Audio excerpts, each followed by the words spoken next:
Yan. So more road widenings. Ito bagong gaba oh. So yung ibang kalsada dito ginagawa na. Yan, tulad nito oh. Ito na, so araw-araw kayo dumadaan dito? Dito sa lugar ng Rizal Province ay matatanaw yung mga iba't ibang activities sa mga kabundukan, lalo na itong mga quarrying at iba pa. Simula dito sa C6 ng boundary ng Quezon City to San Mateo Rizal ay dadaan tayo dito sa C6 Road. Isa itong alternate route na simula dito sa San Mateo, papunta naman ito ng Rodriguez Rizal. Kung kayo ba'y curious kung nangyayari ngayon dito sa mga kabundukan ng San Mateo Rizal, tara at alamin natin kung bakit nga ba ito nakakalbo.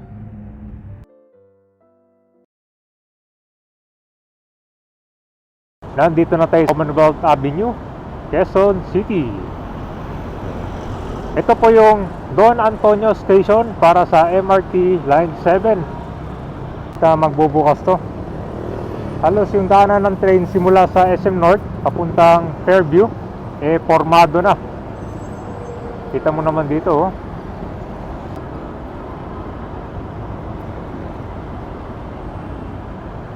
Marami oh. So dito yung drop off ng mga public utility vehicle.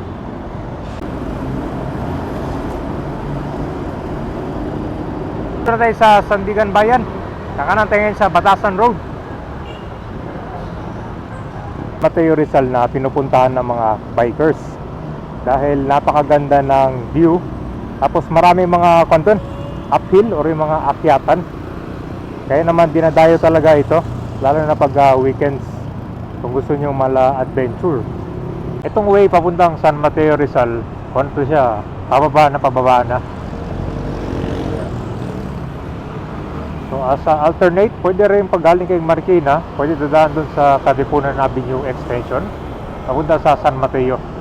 Pero pag nandito sa Commonwealth, magandang ruta na rin itong Batasan Road, San Mateo. Ito, traffic update tayo. Ito, kung ano siya, sa JP Rizal. Yan, dire-diretso papuntang kuha yan sa Marikina. So, dito yung traffic sa intersection.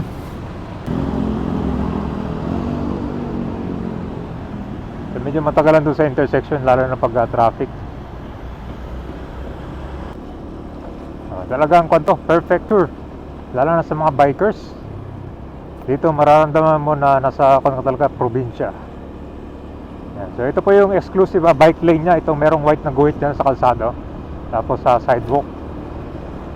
Although may mga ilang kalsada ito, halos pa naman biyak-biyak no, ay butas-butas na. So yan, matarik. Mga Center Island dito, meron powered lights. Mukhang lalagyan na ito ng mga damo dyan no? Ginagawa na yung Center Island pala. So pag natapos pala to, hindi ka na maka-U-turn dito kasi kung ano, magkakaroon ng barrier oh. So ngayon open pa lang siya Ay ito, ginagawa na rin yung sidewalk oh. Saka yung drainage. Yan. So more road widenings. Ito bagong gaba oh. So alam nyo itong C6 Road, itong C6 Road, napakahaba pa nito. Gagawing kalsada kasi kukonekto hanggang doon Rodriguez Rizal matagal-tagal pa to. Yan o, ito bagong bagong gawa ng kalsada na naman to. So kaya to 4 lanes, 2 lanes sa bawat direction. Alright, nandito na tayo sa intersection. So itong kaliwa papuntang Cambal Road, dito sa kanan hindi mapuntang Timberland Heights, tapos yung Shotgun. Mga galing pa dun sa itaas yan. So marami din pala mga dito mga lots available. Yan, kung gusto niyo mag-inquire kabayan or mag-tripping, puntahan nyo lang itong lugar. So Timberland Heights dito. Actually kung didiretso ka dito papuntang Rodriguez Rizal, medyo yung kalsada, off-road na. Mahirap dumaan dito kapag nagkaroon ng bagyo or malakas sa ulan. Kasi maputik yung ibang kalsada dito. Hindi advisable dumadaan dito kapag nagkaroon ng ulan.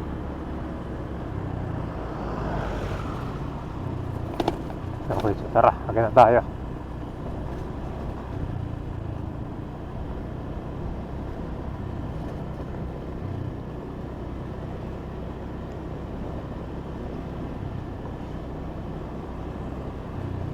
Ito na yung mga truck kabay, no? Garbage hauler plant.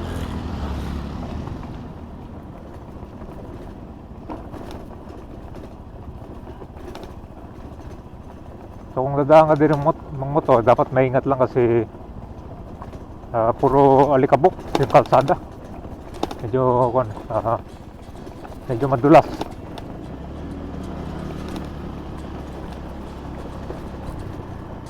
So yung ibang kalsada dito ginagawa na. Yan, tulad nito. Ito yung nabangyo ko kabayan, yung kalsada dito kapag maulan, no? Talagang hirap ka dumaan. Yan, construction of bypass and diversion road dito sa Batasan, San Mateo. Rodriguez Bypass Link Road, Phase 3, Barangay Palanday. So Dulong Bayan 2. Alright. So yan, no, sementado, no. Yan, diba? Hirap na hirap ko talaga dumaan dito dati sa kalsada.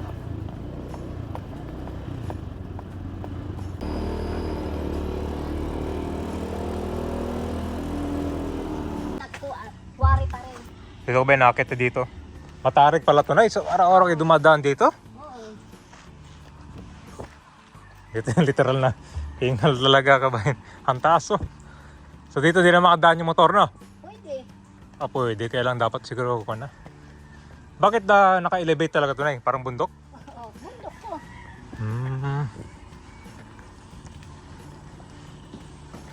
Hakit mo na tayo kabayan. Oo, doon. Pinakaano doon. So itong C6 sir, saan magsisimula? Dito hanggang saan yan? Alam ko sir, hanggang dito yan sa may dito sa may parting Batasan. Tapos hanggang Montalban. Montalban o Rodriguez. Kasi meron yung kalsada dun sa Conser, bago magtulay. Serado pa, di ba? Naalala mo yun? Oo. Sa may Milex Road. Oo. Sa may Milex Road. Di pa siya nabuksan. So ito yung mga kabayan na dito sa bundok na yun, no? Nasa...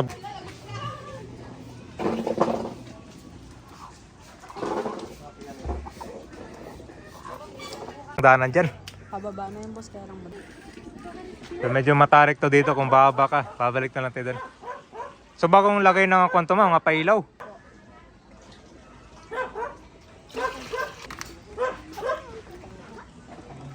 So kung dito sa taas ma'am, hindi kayo binabaha, ang problema ito landslide. Kasi alam nyo kabayan, yung pinakadulo niyan, puro lupa na pala. Dito, oh. Parang lumalambot yung lupa talaga. Ito kapag itong daanan kabayan, madalas pag akyat dito sila dadaan. Ngayon kung baba naman doon, merong hagdan na.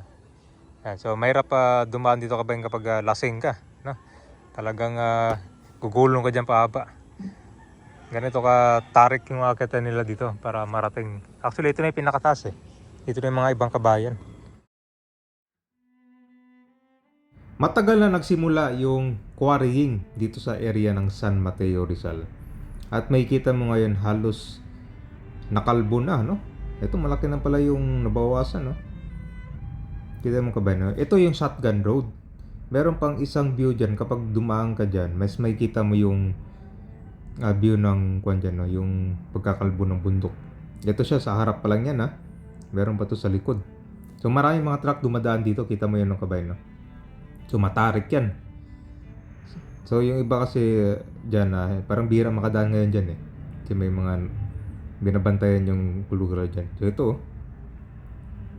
Grabe, ang laki na, no? So natanggal yung mga puno, mga lupa. Eventually, kung siguro ito, mauubos, no?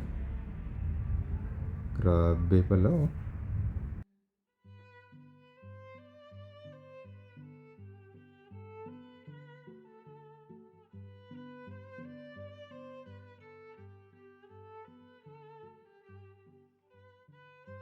Ito sa kabila naman, mapapansin mo rin parang kaunting natapyas itong bundok.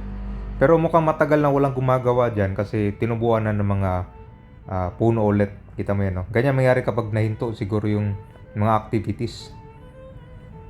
Yan, so napakatarik nitong kalsada na to. Pagbaba yung mga truck, ganun kalaki yung mga karga nila. So yung mga quarrying kabayan, yan yung mga process na pagtanggal ng mga rock, sand, gravel, or mga ibang minerals dito sa ground. So yun namang mga natanggal dyan, gagamitin siya sa pag-produce ng mga materials for construction or iba pang mga uses. So yung pinuntahan natin kanina, Matarik yun. Hindi naman sila binabaha. Ngayon, ang problema lang nila dito kapag nagkaroon ng landslide kasi halos nasa likod lang sila ng kabundukan.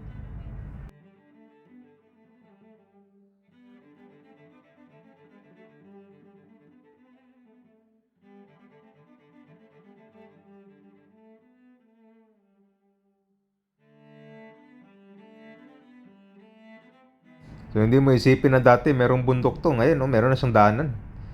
Ito yung C6 Road na ginagawa ngayon papuntang Rodriguez sa Rizal pa yan. Grabe pala, oh. Ano ang nangyari sa kalikasan? Hindi lang to, ha. Meron pa tayong kasunod na video nito doon malapit sa Rodriguez Rizal. Mas malaki pa doon. Ito sa pinakita ko, maliit pa yan.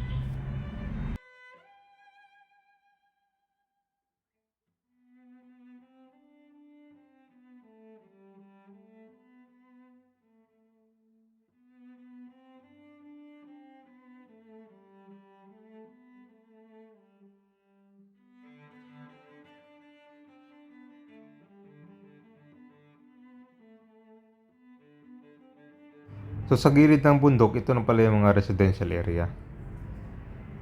So dito rin matatagpuan sa area na to yung bagong 4PH or yung pambansang pabahay para sa Pilipino. Malapit lang dito ginagawa na ito, yan, oh. Bagong pabahay.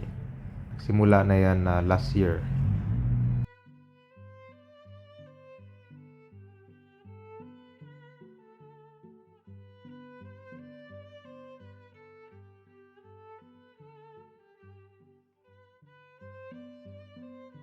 Ang Sierra Madre Mountain, ito yung nag-act as a natural barrier against tropical cyclones. So, hindi lang to siya basta barrier kabayan, ito din nag-provide ng mga area for growth and development of unique habitats and their associated flora and fauna. Yun. So, ano na lang mangyari kapag unting-unting nauubos at nakakalbo ang bundok dito sa Rizal. Dito tayo nagsimula kanina sa C6 Road. Galing tayong Quezon City, dumaan dito sa boundary ng San Mateo, Rizal. So sa mga mahilig pumasyal dyan or gusto mag-hike, pwede nyo puntahan rin itong C6 Road. Tapos meron pa itong overlooking view. Didiretso lang kayo dun papunta sa Timberland Heights. Yan, isa sa dinadayong lugar.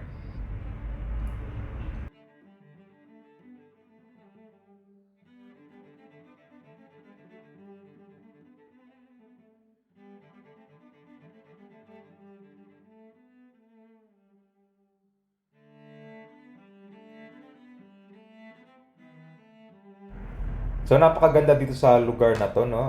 Marami ding mga relocation sites na ginagawa dito sa lugar ng Rizal Province. Dahil higit sa lahat na maganda pa tong area na to, malapit sa Metro Manila.